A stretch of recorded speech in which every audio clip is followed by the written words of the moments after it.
Salam sejahtera bagi kita semua, Shalom. Saudara-saudara, marilah kita meluangkan waktu untuk ambil bagian dalam gerakan membaca Alkitab di hari yang ke-271. Sebelumnya mari kita berdoa.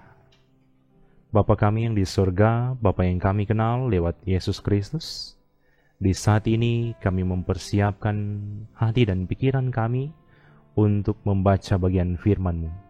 Kami bermohon biarlah kuasa Roh Kudus-Mu yang akan tuntun kami semua. Kami boleh fokus dalam membaca bagian firman di saat ini. Kami boleh memahami dengan baik, sehingga firman ini boleh menjadi dasar hidup bagi kami semua.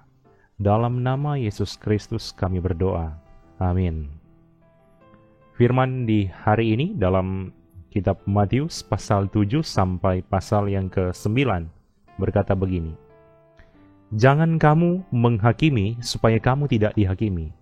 Karena dengan penghakiman yang kamu pakai untuk menghakimi, kamu akan dihakimi, dan ukuran yang kamu pakai untuk mengukur akan diukurkan kepadamu. Mengapakah engkau melihat selumbar di mata saudaramu, sedangkan balok di dalam matamu tidak engkau ketahui? Bagaimanakah engkau dapat berkata kepada saudaramu, biarlah aku mengeluarkan selumbar itu dari matamu, padahal ada balok di dalam matamu. Hai orang munafik, keluarkanlah dahulu balok dari matamu, maka engkau akan melihat dengan jelas untuk mengeluarkan selumbar itu dari mata saudaramu. Jangan kamu memberikan barang yang kudus kepada anjing, dan jangan kamu melemparkan mutiaramu kepada babi, supaya jangan diinjak-injaknya dengan kakinya, lalu ia berbalik mengoyak kamu. Mintalah, maka akan diberikan kepadamu. Carilah, maka kamu akan mendapat. Ketoklah, maka pintu akan dibukakan bagimu. Karena setiap orang yang meminta menerima, dan setiap orang yang mencari mendapat, dan setiap orang yang mengetok baginya pintu dibukakan. Adakah seorang daripadamu yang memberi batu kepada anaknya jika ia meminta roti, atau memberi ular jika ia meminta ikan? Jadi, jika kamu yang jahat tahu memberi pemberian yang baik kepada anak-anakmu, apalagi Bapamu yang di sorga, ia akan memberikan yang baik kepada mereka yang meminta kepadanya. Segala sesuatu yang kamu kehendaki supaya orang perbuat kepadamu, perbuatlah demikian juga kepada mereka. Itulah isi seluruh hukum Taurat dan kitab para nabi.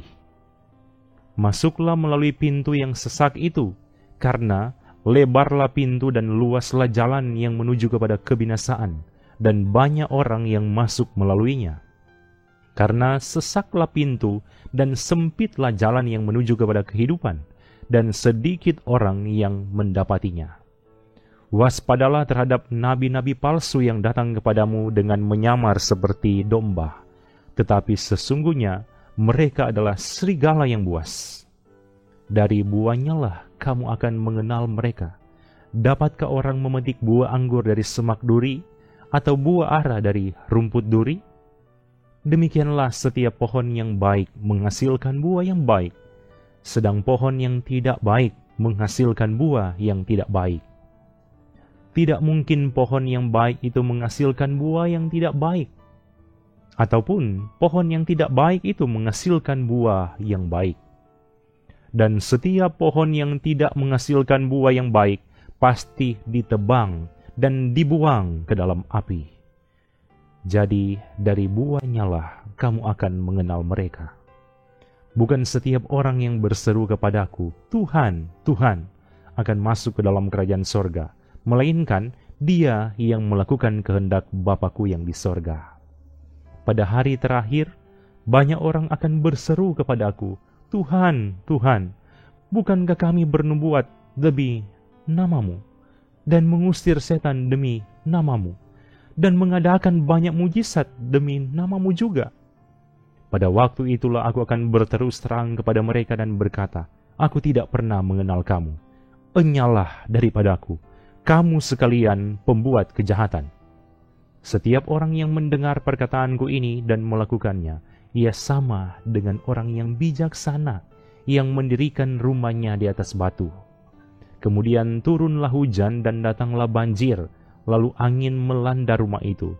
Tetapi rumah itu tidak rubuh sebab didirikan di atas batu.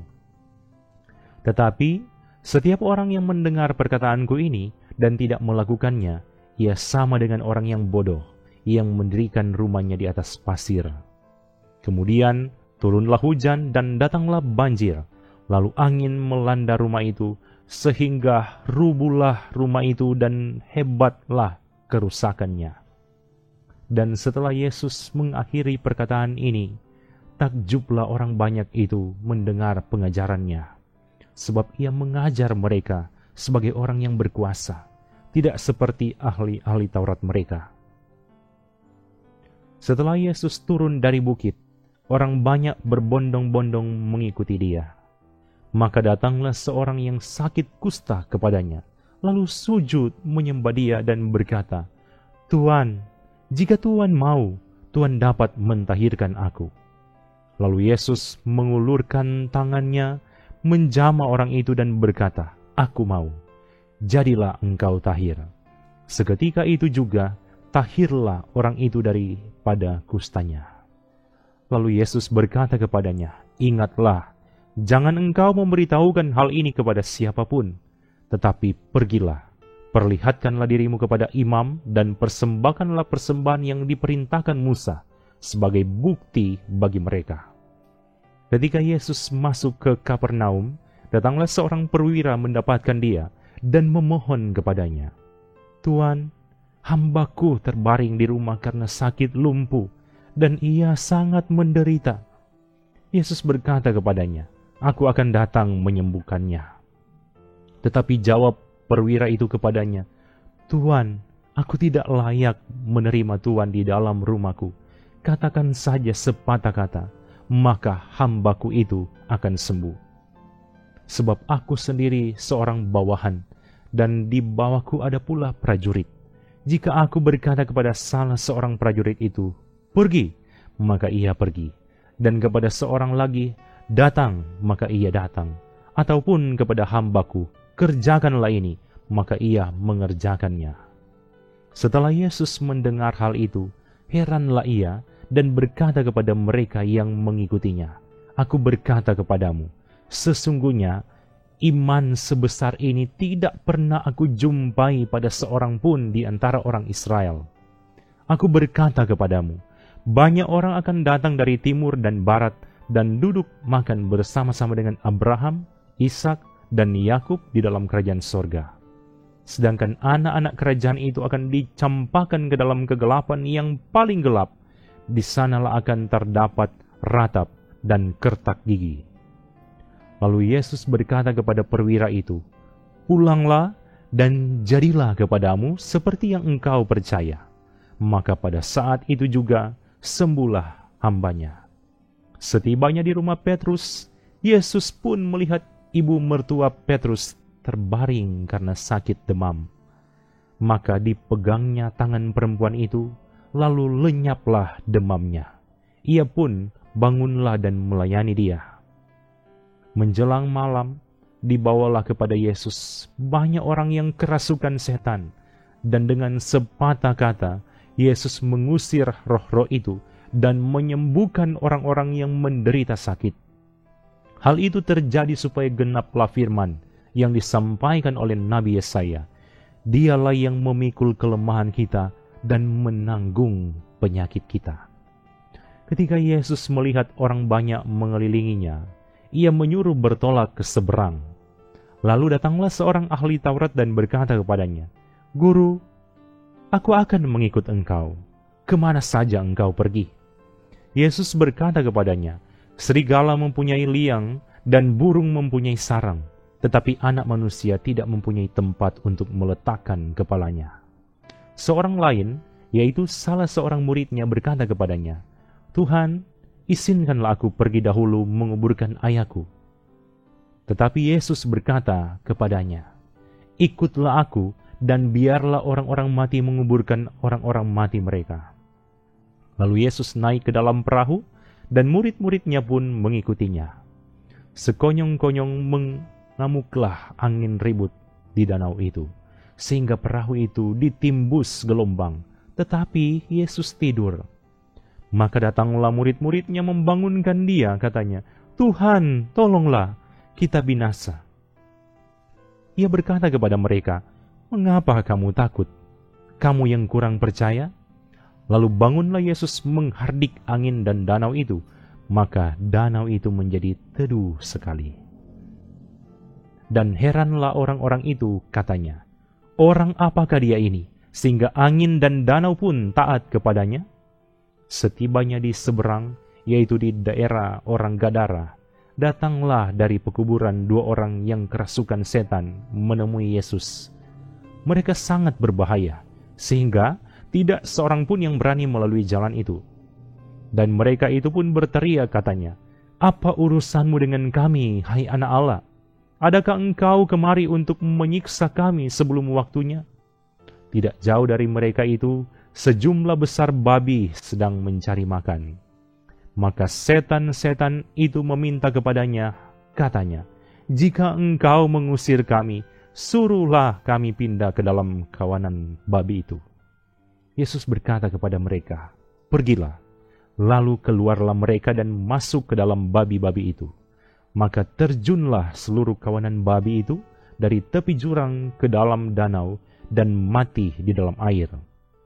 Maka larilah penjaga-penjaga babi itu, dan setibanya di kota, diceritakannya segala sesuatu, juga tentang orang-orang yang kerasukan setan itu.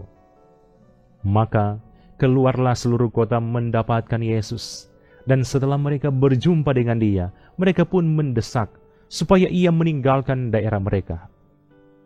Sesudah itu, naiklah Yesus ke dalam perahu lalu menyeberang. Kemudian sampailah ia ke kotanya sendiri. Maka dibawa oranglah kepadanya seorang lumpuh yang terbaring di tempat tidurnya. Ketika Yesus melihat iman mereka, berkatalah ia kepada orang lumpuh itu, "Percayalah, hai anakku, dosamu sudah diampuni." Maka berkatalah beberapa orang ahli Taurat dalam hatinya, "Ia menghujat Allah." Tetapi Yesus mengetahui pikiran mereka, lalu berkata, "Mengapa kamu memikirkan hal-hal yang jahat di dalam hatimu? Manakah lebih mudah, mengatakan, 'Dosamu sudah diampuni,' atau mengatakan, 'Bangunlah dan berjalanlah'? Tetapi supaya kamu tahu bahwa di dunia ini Anak Manusia berkuasa mengampuni dosa." Lalu berkatalah ia kepada orang lumpuh itu, "Bangunlah, angkatlah tempat tidurmu, dan pulanglah ke rumahmu." Dan orang itu pun bangun lalu pulang. Maka orang banyak yang melihat hal itu takut, lalu memuliakan Allah yang telah memberikan kuasa sedemikian itu kepada manusia. Setelah Yesus pergi dari situ, ia melihat seorang yang bernama Matius duduk di rumah cukai. Lalu ia berkata kepadanya, "Ikutlah aku." Maka berdirilah Matius lalu mengikut dia.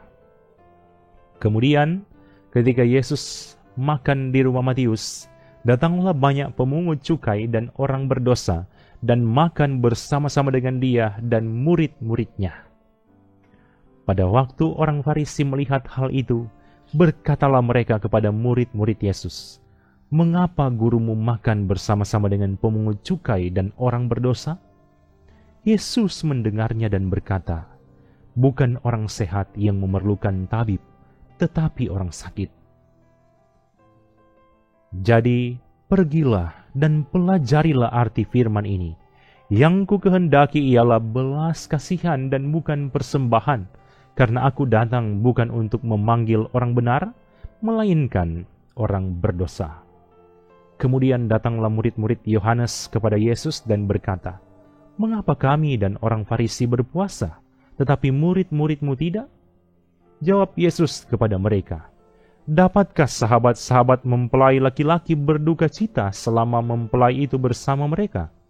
Tetapi waktunya akan datang, mempelai itu diambil dari mereka, dan pada waktu itulah mereka akan berpuasa. Tidak seorang pun menambalkan secari kain yang belum susut pada baju yang tua, karena jika demikian, kain penambal itu akan mencabik baju itu, lalu makin besarlah koyaknya. Begitu pula anggur yang baru tidak diisikan ke dalam kantong kulit yang tua, karena jika demikian, kantong itu akan koyak, sehingga anggur itu terbuang dan kantong itu pun hancur. Tetapi anggur yang baru disimpan orang dalam kantong yang baru pula, dan dengan demikian terpeliharalah kedua-duanya. Sementara Yesus berbicara demikian kepada mereka, datanglah seorang kepala rumah ibadat, lalu menyembah dia dan berkata, "Anakku perempuan baru saja meninggal, tetapi datanglah dan letakkanlah tanganmu atasnya, maka ia akan hidup." Lalu Yesus pun bangunlah dan mengikuti orang itu bersama-sama dengan murid-muridnya. Pada waktu itu, seorang perempuan yang sudah 12 tahun lamanya menderita pendarahan, maju mendekati Yesus dari belakang dan menjamah jumbai jubahnya. Karena katanya dalam hatinya, "Asal kujamah saja jubahnya, aku akan sembuh." Tetapi Yesus berpaling dan memandang dia serta berkata, "Teguhkanlah hatimu, hai anakku, imanmu telah menyelamatkan engkau." Maka sejak saat itu sembuhlah perempuan itu. Ketika Yesus tiba di rumah kepala rumah ibadat itu, dan melihat peniup-peniup seruling dan orang banyak ribut, berkatalah ia, "Pergilah, karena anak ini tidak mati, tetapi tidur." Tetapi mereka menertawakan dia. Setelah orang banyak itu diusir, Yesus masuk dan memegang tangan anak itu, lalu bangkitlah anak itu. Maka tersiarlah kabar tentang hal itu ke seluruh daerah itu. Ketika Yesus meneruskan perjalanannya dari sana, 2 orang buta mengikutinya sambil berseru-seru dan berkata, "Kasihanilah kami, hai anak Daud." Setelah Yesus masuk ke dalam sebuah rumah, datanglah kedua orang buta itu kepadanya, dan Yesus berkata kepada mereka, "Percayakah kamu bahwa aku dapat melakukannya?" Mereka menjawab, "Ya Tuhan, kami percaya." Lalu Yesus menjamah mata mereka sambil berkata, "Jadilah kepadamu menurut imanmu." Maka meleklah mata mereka, dan Yesus pun dengan tegas berpesan kepada mereka, katanya, "Jagalah supaya jangan seorang pun mengetahui hal ini." Tetapi mereka keluar dan memasyurkan dia ke seluruh daerah itu. Sedang kedua orang buta itu keluar, dibawalah kepada Yesus seorang bisu yang kerasukan setan. Dan setelah setan itu diusir, dapatlah orang bisu itu berkata-kata. Maka heranlah orang banyak, katanya, "Yang demikian belum pernah dilihat orang di Israel." Tetapi orang Farisi berkata, "Dengan kuasa penghulu setan, ia mengusir setan." Demikianlah Yesus berkeliling ke semua kota dan desa. Ia mengajar dalam rumah-rumah ibadat dan memberitakan Injil kerajaan sorga, serta melenyapkan segala penyakit dan kelemahan. Melihat orang banyak itu, tergeraklah hati Yesus oleh belas kasihan kepada mereka, karena mereka lelah dan terlantar seperti domba yang tidak bergembala. Maka katanya kepada murid-muridnya, "Tuaian memang banyak, tetapi pekerja sedikit. Karena itu, mintalah kepada Tuan yang mempunyai tuaian, supaya ia mengirimkan pekerja-pekerja untuk tuaian itu." Mari kita berdoa. Sungguh kami bersyukur kepadamu Tuhan, kami boleh diberikan kesempatan ambil bagian mengikuti gerakan membaca Alkitab di hari ini. Biarlah bagian firman yang sudah kami baca di saat ini boleh menjadi dasar dalam kehidupan kami semua, boleh memperbaharui kehidupan kami semua. Diberkatilah semua anggota jemaat yang selalu setia meluangkan waktu mengikuti pelayanan lewat channel YouTube ini. Tuhan kiranya berkati mereka bersama keluarga masing-masing. Dalam nama Yesus Kristus. Amin. Terima kasih saudara-saudara yang sudah meluangkan waktu untuk ambil bagian dalam gerakan membaca Alkitab di hari yang ke-271. Tuhan Yesus pasti memberkati kita semua. Shalom.